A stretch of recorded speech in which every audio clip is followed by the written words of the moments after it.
No social media, no internet, no smartphones. And it's so interesting how fast tech is moving, how fast all this is. It's kind of a long story. It's kind of like off the beaten path, but on the beaten path. Social media, what do you see happening with it? Where do you see yourself fitting in kind of the whole world? Make money, I'll dump it into real estate. She believes that you can teach the dog. I believe you either got it or you don't. Just got the dog. And it's just, they come and they just, rhinos. I mean, I went from no sales to getting plugged into Keller. And I tell people this, those that are watching here today and you're like, well, how do I get started in real estate? Well, being able to build a team around first, creating the structure, what you need, and then plugging in the people that fit those. Welcome to the Bobby C podcast. I'm your host, Bobby Callejas, and this is a show for entrepreneurs where we dive into their journeys, challenges, and the hurdles they face to find success, whatever that means to them. My goal is to uncover insights on how they've grown their business and what the future holds for them. But more importantly, it's about building real relationships, ones not just based on what you can do for me, but how I can help you. So let's embark on this journey together. And thank you for tuning in. All right, everybody, we're back for another podcast in the new podcast spot here at Horizon Photography. Special thank you to Jennifer Schumann for giving me the space. And this is going to be the podcast home from here on out, awesome. Which is super cool. But today I have a great guest, Aaron Gaines with Keller Williams Preferred Realty. We met a couple of weeks ago, and we're already starting to get some things into in the works. So I'm pretty pumped about that. But thanks for being here, man. Thanks for having me. Appreciate it. Yeah, no problem. So you're in real estate. How did you get started with real estate? Like, what kind of attracted you to it? So it's kind of a long story. It's kind of like off the beaten path, but on the beaten path, if you will. I started really in music at the age of 7 in the church. And as a result of my first piano teacher, Brian Johnson, he introduced me to Jacoby Felton. Jacoby was the one that really opened up this whole world of investments and financial services and real estates and all these different things. And so it's with that start in that, where he had me reading books and different articles and magazines that I really was open to the world of investment. So much so that right in college, I bought my first piece of property. So I think I was a sophomore in college where I bought my first piece of property and learned a lot. I bet. got my tail handed to me, cool. And it was from there that I said I really wanted to learn the animal from the inside out. So sure. It was really a mission there forward that I was going to get into real estate, really primarily for that. Wow. Okay, cool. So where did it go from after your first investment? Was it like, I'm going to get straight into doing real estate, or was it happenstance?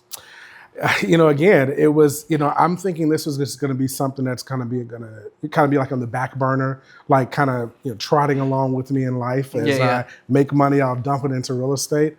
Because I stayed on the beaten path of music. I mean, I went piano studies at Roosevelt University, instrumental studies at Columbia, went to really? Chicago. I didn't know that. Yeah, That's Chicago crazy. State. Yeah.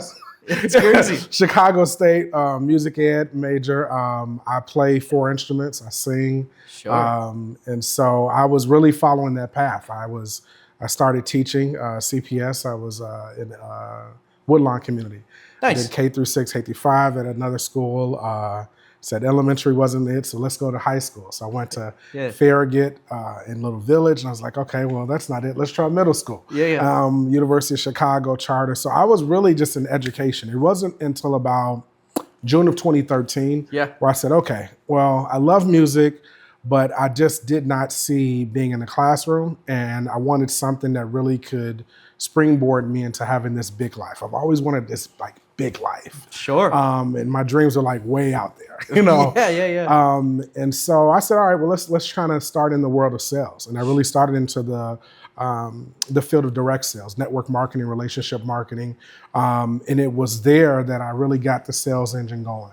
It wasn't until about 2017, July of 2017, when I actually got my license to sell real estate. So that's something that's super interesting to me. The concept of being an artist, but developing this skill of selling. That to me is doesn't necessarily come natural.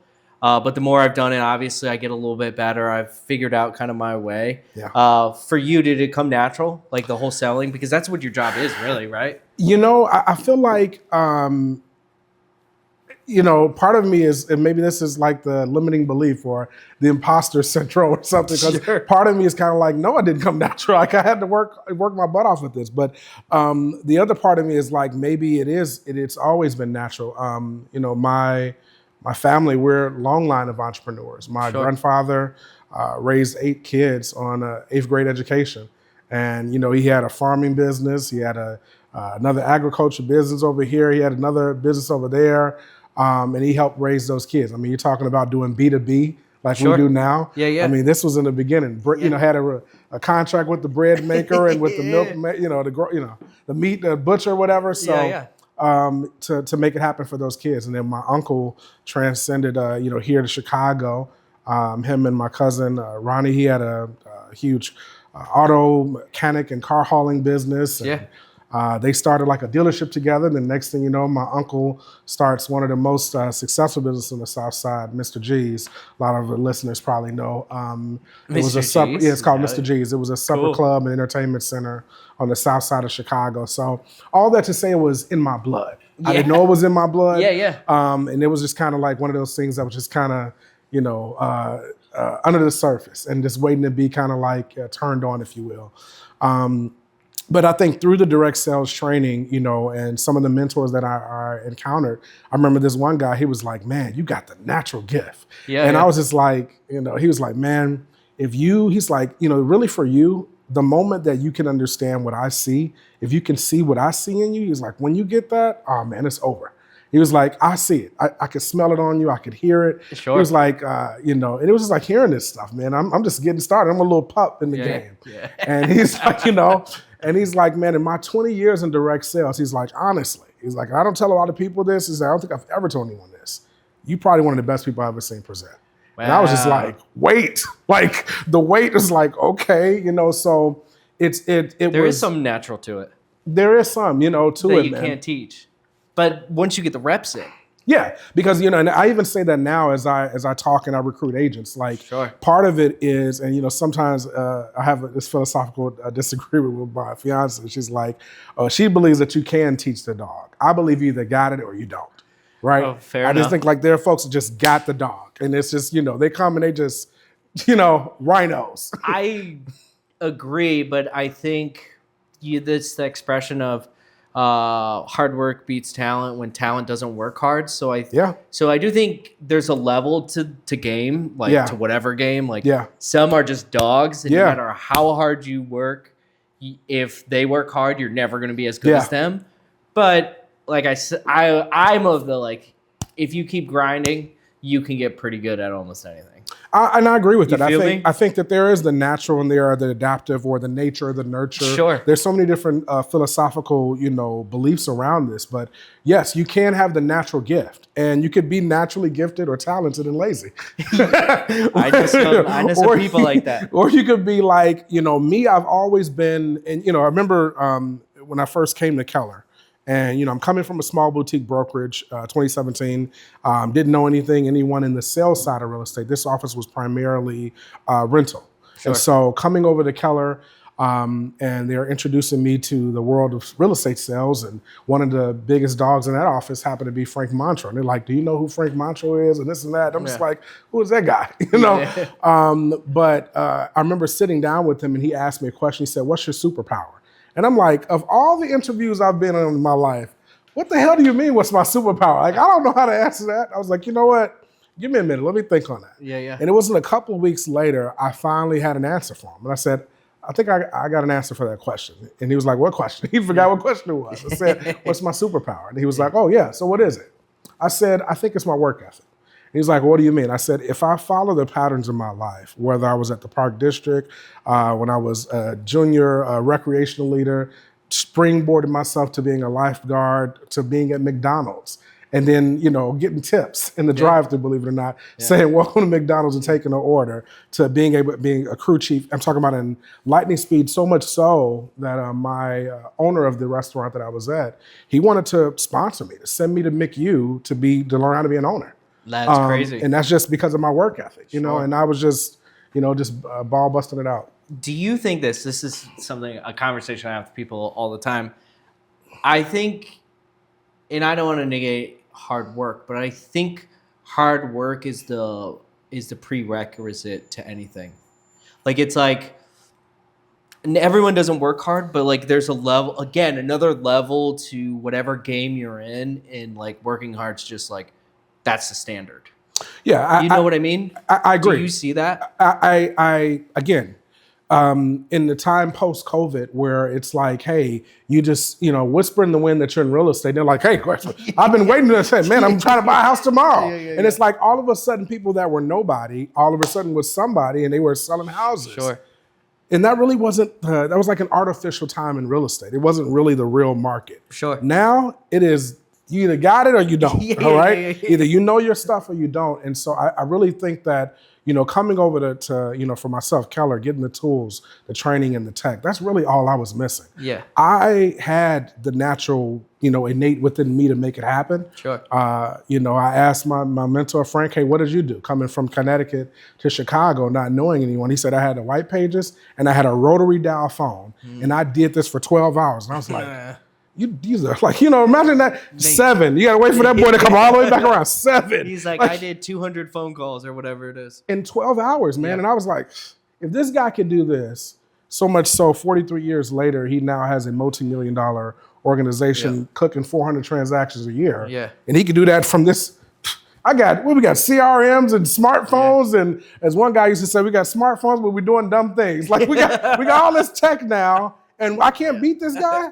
Yeah, no, exactly. It's like hard work, man. Yeah. And it's like, it's not really, hard work or work smart. It's both and. I totally agree. Yeah. When people are like, well, you got to work, don't work harder, work smarter. And it's like, again, it goes back to the prerequisite. It's like, you got to do both. What are we talking about? Yeah.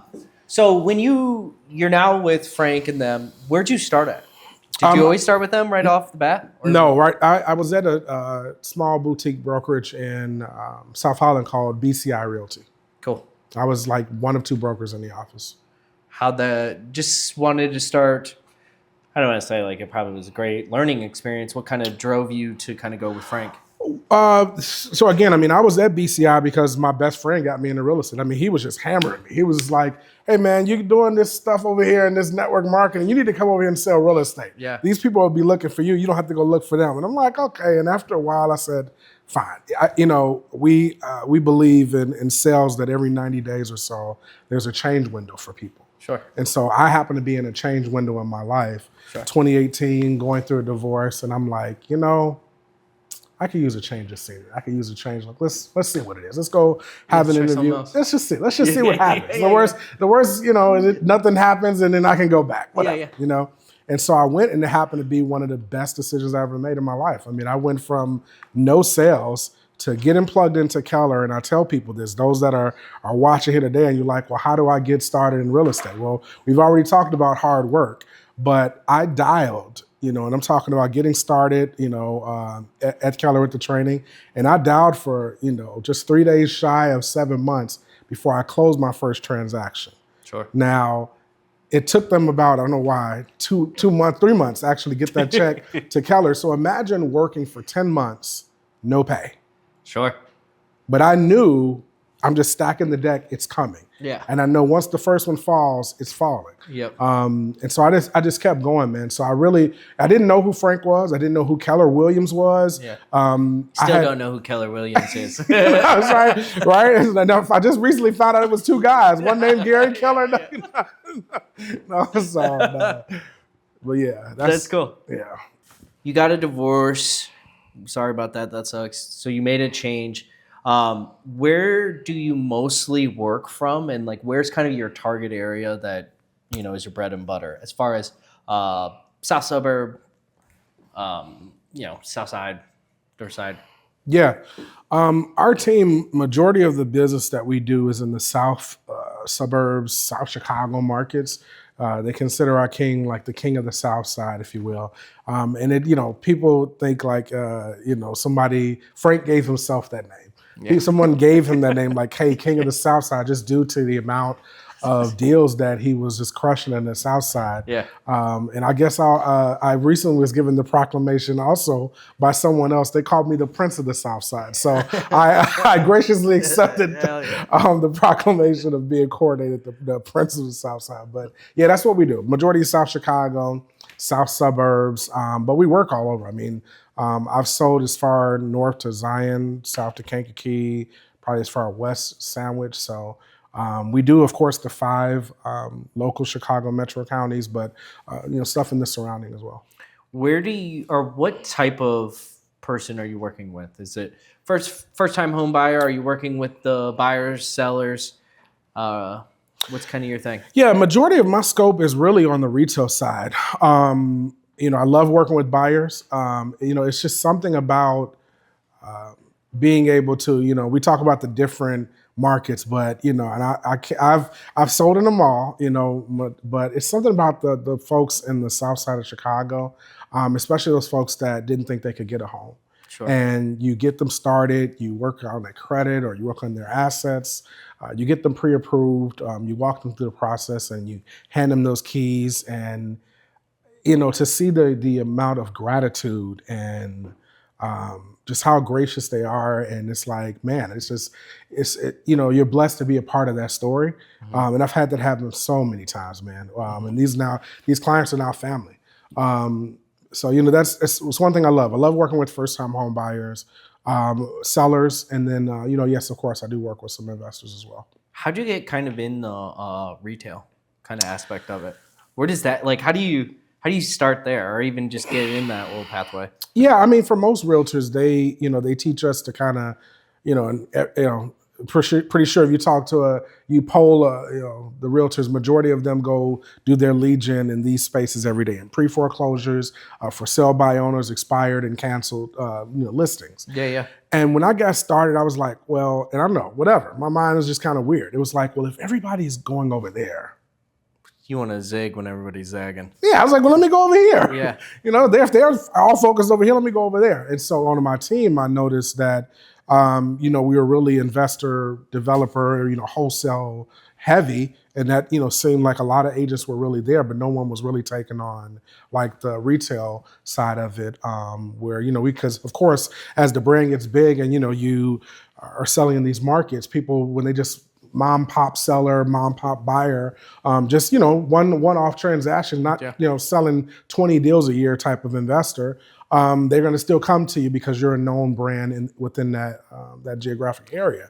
And I'm like, well, if nobody's really focused over there, let me just kind of focus over here. Sure. I mean, so I just did the stuff that was off the beaten path. Sure. I took our listings. I mean, we would have anywhere from 75 to 100 listings at any time, and I would take those and I would call around those listings. I would do, I became, some people, I know there's a term within real estate we call farming as well. Sure. And so I would take some of our areas and I would now just hammer them out over and over again with open houses. And so they're like, well, hey man, he's here. I mean, so much so, and I swear, I was in a store, I can't even remember what store it was, but a guy hollers out to me. He's like, hey, you.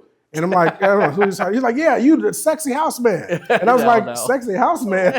And I was like, okay, yeah, hey, I guess I'm him. But, I really was just rolling it out, man. So much so that it was like, okay, this is working. This guy comes out, out of nowhere and is seeing this. And I think it was a combination of, what I like to call offline and online. Sure. And I know we'll talk about some of this, but I really was just beating the ground up hard, talking about cold calling. Yeah. I mean, at first, Frank had the rotary dial. Yeah. I just had my push dial. Yeah. I mean, so I was dialing, I think I was doing maybe 100 calls a day. And then one day he said, we have a dialer. And I was like, well, what's that? Oh, yeah. And he was like, you can dial like 7, he said 6 lines at once. I said, really? Yeah. And so then I took that from 100 dials a day up to like 1,000 calls a day. That's crazy. So, I have, I was telling you, the part of this business too is like I have to get on the phones. Yeah. Like as much as I'm social media. Yeah. sometimes there's nothing like you got to just hit the phones. And there's a new appreciation I have for people that do that. Like it is a grind. Yeah. And it sucks. Yeah. There is nothing like getting through your 50th call of the day and you've had a lot of no's or you've terrible at the conversation because it's, for me at least, it was never natural. It was like, until I started doing this. Really? Yeah. The podcast for me has been the greatest single sales conversation thing I've ever done. Yeah. Because it's just like, it just reiterated concepts and like me being able to like ping pong them back and forth with people and like have an answer or have a thought without being like stuck. Yeah. I mean, it's tough. It is hard. And I can't, I won't sit here and say that there were not days where it's just like, okay, here we go, Sure. But I knew that this activity, if I got lost in the activity and the consistency around the activity, that the results would be there. Sure. That, our universe. It's a number games. It's a numbers game and it's a universal law. There's only so much input before output. Sure. And if your output is where you want it, you increase the input. Sure. And if it's like, okay, well, hey, that's a simple math equation. It's just simple, man. It's like solve for X. So if one of the two aren't working out, either I'm not doing enough input to get the output, or I need to stop and I need to reframe what I'm saying, how I'm showing up in the conversation. Sure. Am I talking too much? Am I, all of the kind of like basic communication things that they teach us to look at my averages. If the average is 75% conversion and I'm getting 43, well, let's go back to the drawing board here. That's one thing I wish I had more of was the actual metrics of my conversations. Being a solo, like it's not as important for me to be on the phones, but to like really be able to hammer in like what the analytics are would probably be so helpful. Is that what you kind of figured out once you were able to look at stuff? Be like, I'm doing this. Yeah, and I mean, I again, coming from the initial training at Keller kind of gave us through, I think the first course I took was Ignite. And Ignite was kind of like, hey, you need to make 10 contacts a day. Mm-hmm. And it was really like keeping track of your numbers. And it was nothing like fancy CRM counters, numbers, like the stuff I got now. It was very simple. No Salesforce. Yeah, it was no Salesforce. Yeah. Very simple little yellow pad. And I was doing tally marks. All right, 1, 2, 3, 5, whatever, 5. Yeah. And that's it. At the end of the day, I would say, okay, I made 25 calls, 10 contacts, 1 listing appointment. I just kept that. Yeah. And then that shifted to a spreadsheet.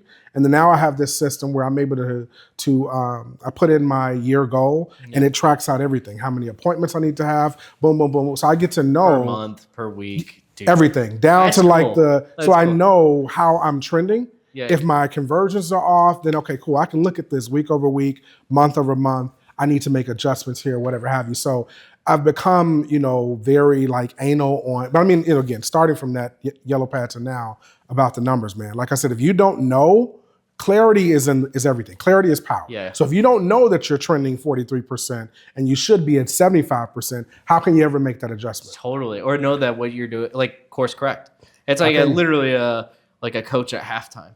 Like, how are you not, if you're not, no one's in the skybox, how you know that, whatever's happening. Yeah. Same concept.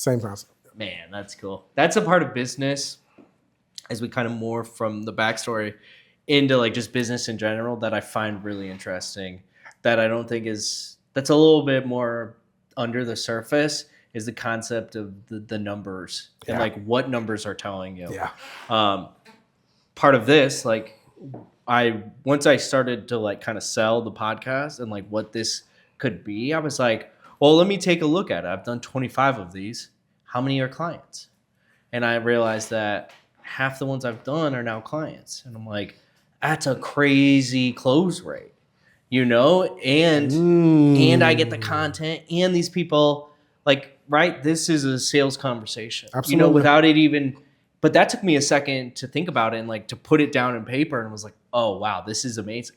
This is the greatest thing I've done. But this falls also within the universal law. It's the reciprocity. It's the fact that a person's here and they're like, you know what, this is a great experience, great conversation. Totally. And you don't have to beg anybody or knock on the door like, hey, I did this with you, for you, whatever. They're just like, hey, Bobby's a great guy. Hey, you know what? And when it comes up, they're like, Bobby. Yeah, You know, yeah. it's that about being universal and reciprocal laws and that kind of stuff, man. So How did you find being kind of a solo, and you said you were really anal about numbers in your calls. How did you find initially navigating that? I think for me it wasn't that clear.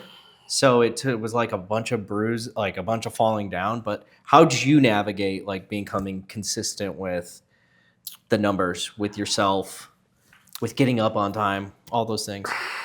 you know, and one of the things that I'm a huge follower of now is the DISC profile. And if you haven't heard of DISC, literally DISC, and it just talks. Each of these dimensions are personality types and how they function, what they need, what motivates them. And now I know that I'm a DI, and so Okay, keep DIs, going.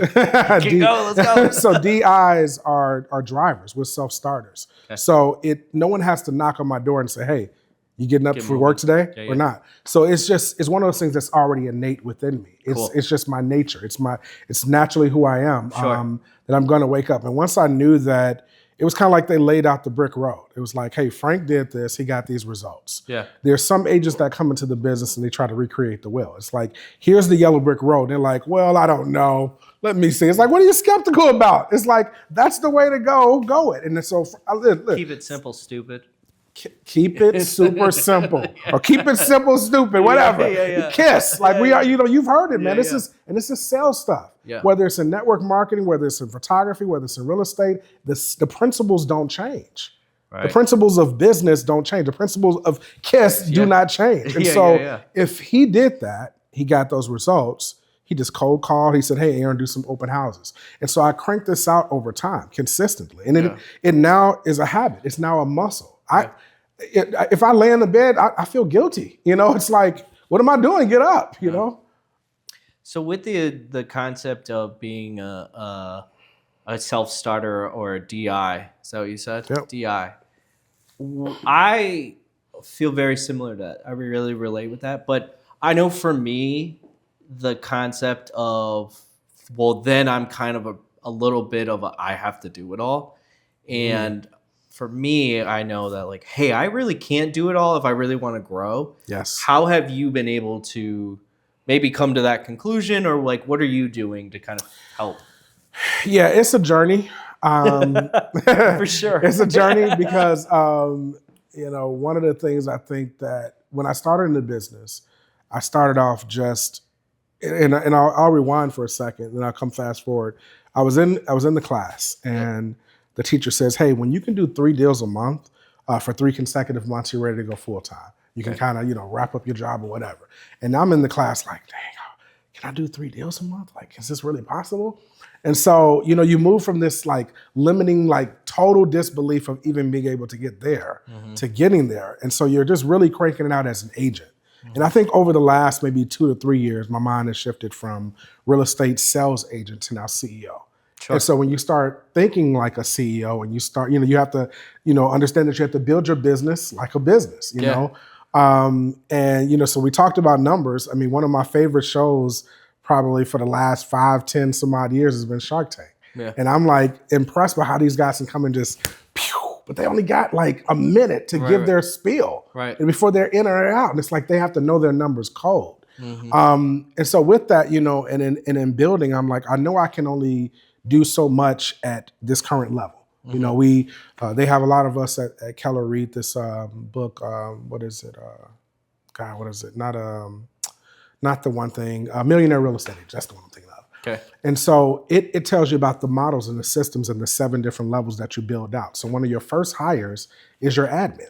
All right. And then you hire your second admin, then you hire your buyer specialist. Yeah. So knowing that I'm like, and I'm seeing how the business is growing, I'm seeing like year over year, bust through COVID, and it's like, okay, we're at the point now, and you feel it too. If you're sensitive to your business and you're sensitive to like, you're going to feel it. If you're in it, you're going to be like, okay, all right, I'm at capacity here. It's like, I need some help. Yeah. And so then you start looking for that help. And so I really started, kind of beta testing this showing agent thing. No one really on the team had done this. No one.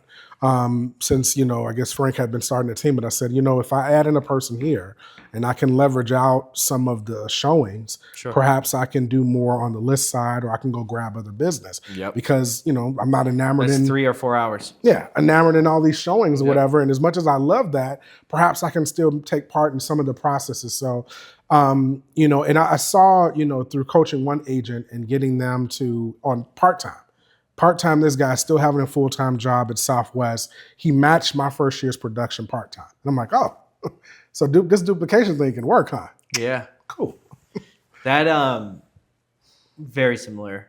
As far as, I don't know if my production can be matched because there's not many people, but the amount that can get me to 80% of what I want, and then I can coach the other 20, that's kind of where it's been for me. Like, that's great for you. Hell yeah. I would ride. Like, you found a gem. But I think, at least for me, I've kissed a lot of frogs. Yeah. But I've now started to find that have the right attitude, and like maybe not there all the way, but are like hungry to learn. And I would rather teach someone hungry than someone talented and a little bit, And the other, I guess, interesting thing, I talked about DI and DISC, and we have so many different, we use that. We use another one at Keller. But, as this one gentleman used to say at one of the churches I used to work for, Minister Darrell Walker, he would say, assigned to the gift. And so what I started to see coming into to real estate is that every person that gets a real estate license ain't gonna sell real estate. Right. They may think they are. Sure. They may want to, but they don't really have what it takes to do it. They're better off being more, because it's like clawing up the hill, and they're getting frustrated. They're like, why am I not successful? And then immediately put them in something, and they're like, boom, Boom, it the clicks. lights come on. Sure. It's like, well, you really were a great admin. Yeah. Or maybe you're a licensed real estate administrator, or maybe you're a director of operations, Yeah. or maybe you're a showing assistant, or maybe you're a buyer specialist or a listing coordinator. It's the marketing, like there's so many different facets in the business that you can jump into and really own it and be amazing versus feeling like you're not getting any success in it. Sure. There was I talked to one agent, and it was like his like second in command, and she was like, I'm the operations. I have an operations background. Like, I'm still a real estate agent, but really I help run The business. I help run the biz, right? And and they have a great group. And she loves it. Yeah, I'm sure. and she's like, "This is what I do." Feeling fulfilled, Yep. all of that stuff, and it's not like, oh my God, I'm useless and I got this real estate license. Sure. And so it's like finding folks, putting them, even with, like I said, the DISC. There are going to be some people that are more compliant heavy. That's what the C is. They're higher on the compliance. Sure. Those people you want in your office all day long, right? They're going to make sure all the rules are being followed, everything. We're not, sending nobody off the rails in real estate. So being able to build a team around first, creating the structure, what you need, and then plugging in the people that fit those needs. Cool. All right. So where do you see kind of yourself going in the next 5 years? Where's the trajectory? Is it kind of having your own team, kind of building? I don't know how Frank does it. Is he thinking about having branch offs that kind of still come around the main team? How's that kind of work for you? Yeah, I mean, now I have a team within the team. So and that's awesome. So it seems like kind of an offshoot of the main team. Yeah, and which is cool. I mean, and like I said, Frank has been in the business 43 years. I know just recently his partner retired. He probably will do this until he's gone. I told him when we put him down, he's gonna have a deal in his hand because that's just who he is. When we take him to the glue factory, yeah, he's gonna be like, "Give us this contract, get it up out your hand." But Frank is a great mentor, great brother, great friend, and we bounce a lot off each other. I mean, it's kind of like I'm a man of faith. It's almost like Joshua and Moses. It's these two generations. It's this intergenerational dialogue. Mm-hmm. I'm not going to quite call Frank a dinosaur, but he is 4 decades in, and I'm maybe not even a full decade in selling. I've been investing in real estate 18 years, but not even a decade in on the sales side. So you kind of have this intergenerational dialogue, and we build the business. I give him ideation, and we jump, sometimes it spins around for a moment. He's like, okay, all right, let's try it. Or he'll see me do it and he's like, okay, that works. Let's roll this out. But we have a good yin and yang kind of thing going on. So, I think, the next 5-10 years, I'm gonna keep doing what I do. I'm gonna keep building and growing the organization. My last year's focus was really coming online, sharing with those all that I've done offline. And cool. I really just put that out there, man. Trying to figure that out. Yeah. And I really just put that out there, and just all of a sudden, so many incredible opportunities came last year. I mean, from the actually the first podcast, the magazine, the TV show, all this stuff kind of came out of this. So continue to grow those things and seeing how far I can take them. I do think that, one day, I'll take over the larger organization as well. That's perfect. So that's perfect transition into American Dream, right? Yeah. We're going to be working together, which I'm very excited about. How'd you get in with American Dream? Because I had no idea of it. And I feel like kind of connected within the real estate sort of like internet world. Yeah. How'd you find that? Well, drum roll, please. It found me. I wasn't even looking for it, but that's honest to God truth. Honest to God truth. I got an email from their one of their executive producers, and they said, hey, they're going to have a meeting, kind of a like Chicago launch meeting, and they invited me down to the Waldorf Astoria. Met with them, and I just love the platform. I mean, it's positive media. Well, of course, the world needs it. Sure. I mean, I'll be honest. I don't even watch news no more, man. Right. News is so negative, but positive media when the world definitely needs it, man. You're talking about niched in local neighborhoods, lifestyle, culture, why we like to work and live in Chicago. I mean, I'm born and raised Chicagoan, South Side, and honestly, I don't see myself going anywhere. But Chicago is such a robust, rich place to live. Sure. I always tell my friends that you can live in Chicago your whole life and still not try everything Chicago has. When it deals with the music and the art and the restaurants. I mean, the food scene is insane. Sure. And you got all of these, Chicago being this group of 77 communities. But when you dip back out, there's always this joke on social media like, well, I'm from Chicago. Where do you live? Naperville. No, you're not. It's like they don't really count that. But you got Naperville that has culture. You got Evanston that has all these different pockets of culture and community. Yeah. And now being able to have a platform like this where I can showcase these unsung heroes, local stories. And it's so timely. When I say it's timely, in all of the disruption in television and media, when you think about it, all we knew growing up is you turn on the TV with the little antennas and we got TV. And then that shifted to cable. And now, in the last decade or so, people have cut the cord. And now cable is streaming. I mean, one of my child memories is WWE. Sure. And now WWE is on Netflix. NWO. And so what we have known as TV is no longer TV. Sure. It's now streaming channels and it's now YouTube. And the world is moving into social selling. Yeah. You can go to TikTok and talk about your product and it's the new QVC. I mean, no need to have 200 calls anymore. It's so different of a world, and so I'm blessed, man, to have a platform like this where I can really just grab all of these stories and showcase them. Yeah, that's something that has kind of drawn me to the concept of it, is that there are a lot of interesting stories that within the communities that necessarily haven't been shown, and it's.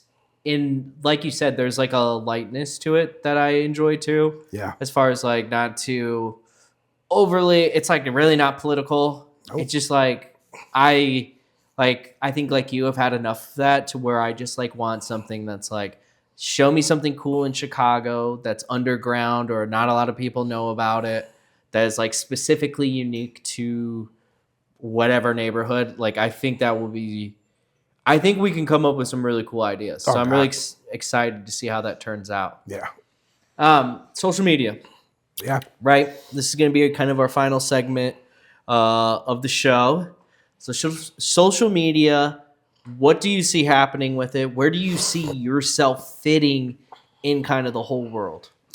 Yeah, this whole social media, I'm young enough, but yet old enough to remember no social media, no internet, no smartphones. And it's so interesting how fast tech has moved and how fast all this has happened. But we're here now, and it's Yeah. here, and it's not going anywhere. Yeah. If anything, it is growing. I mean, I think it's Nielsen that states now that folks are watching 2 to 3 hours of short form content, Yeah. and they're doing that more than cable. So, That makes sense to me.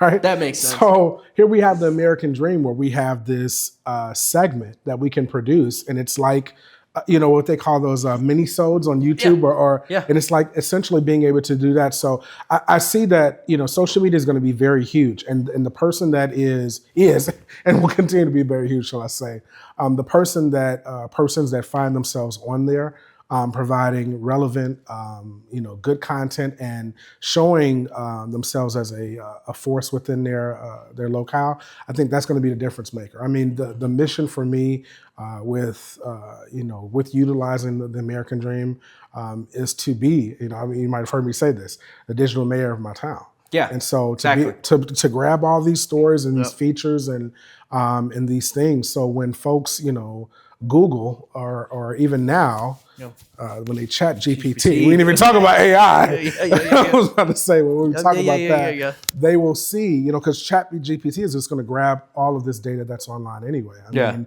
we had one of our hosts on ADTV, the seller Googled like best realtor near me. And that realtor, this is a multi-million-dollar listing. He called that agent and listed with them. I bet. So that social media being plugged into AI, which is derivative of social media. Yeah, because that's where it's going. That's where it's going. And it's pulling from. So I think that folks it's no different than when we saw folks shifted from in real estate driving down the blocks and wherever the area, and they say, hey, I want to buy a house, right? Sure. And they go, hey, here's the sign. Let me call Kathy. Yeah. That doesn't happen anymore. So that's why you see less and less for sale signs, because it's not as relevant. Sure. Now people do what? They start online. Yeah. Redfin, Trulia, Zillow, whatever. Yep. And so when they're starting there, if you don't have a footprint online and I can't validate who you are, I mean, think about it. When you go to a restaurant. Social proof. Yeah, it's social proof. Restaurant, Yeah. whatever local thing. Is it just me, or do you go to reviews, man? I will tell you, I start on Instagram. Oh, so you start on Instagram. I start there to find things. Okay. To find products, to find, even if it's a restaurant, to find services. Yeah, man. And if you don't have like a presence, but it's also probably because I'm a little bit more like, if you're putting in money to create content, then I personally take you a little bit more serious, because I know how expensive or how much you put into that. Yeah. So then to me, I'm like, okay, they get it. Yeah, and I think, especially for your field, definitely Instagram, because folks are coming to see like, hey, what does your proof look like online? And, is there anybody that you collaborated with possibly? Let's go see what stuff you've produced for them. Yeah. If I'm going to a restaurant, like, I definitely will go to Instagram because I want to see the plate. Sure. What the heck does the steak dinner look like or whatever? Yeah. So do you, real quick, where do you see commercial going? Commercial real estate? Yeah, as far online. Like, I was talking with someone today about this conversation. He goes, the people that are buying commercial spaces are not going to be on, and we're talking about LinkedIn specifically. And I was like, well, the reason to start LinkedIn is that the people that are going to start buying commercial spaces are going to be using that platform more, because it is more. It's like, it's now, this age group is now moving into the people that are going to buy it. Yeah. Do you see that? Do you see that observation, or maybe am I? We're seeing it not only.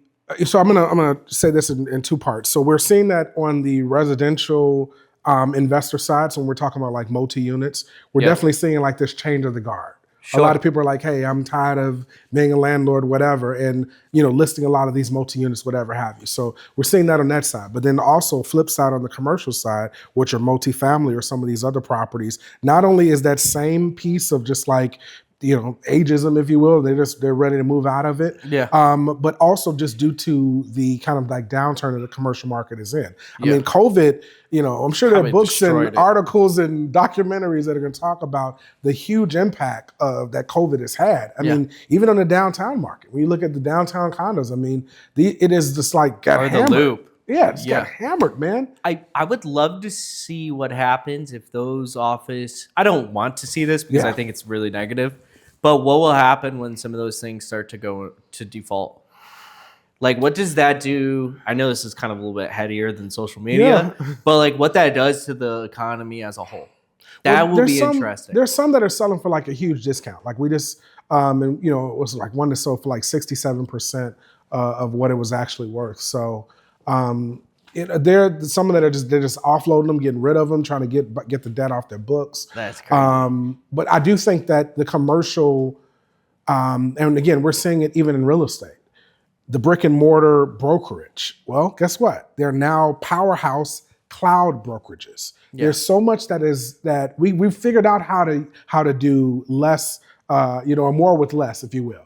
We don't need the big building to come in and sit at it. You asked me a moment ago about like where I work, at least 5 days out of the week, man, I'm working from my home office. Like you don't have to work in the office. Sure. So if that's the case, why do I need this big commercial building? Well, yeah, no, I the only thing I would say you would probably need it for is if you're going to be a brokerage that creates content, and I would make it like a content space.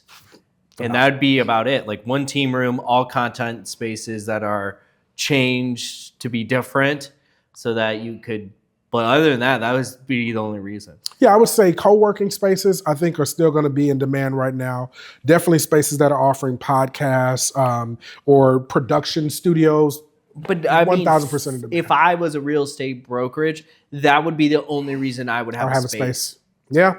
Because I personally think the real estate agent of the future is a lifestyle agent, broker, 100%. Personality. 100%. Dream TV host. Like 100%. That, like, you were already naturally kind of pivoting, but like I think you're the avatar, like of what the future kind of real estate agent will be, the big ones.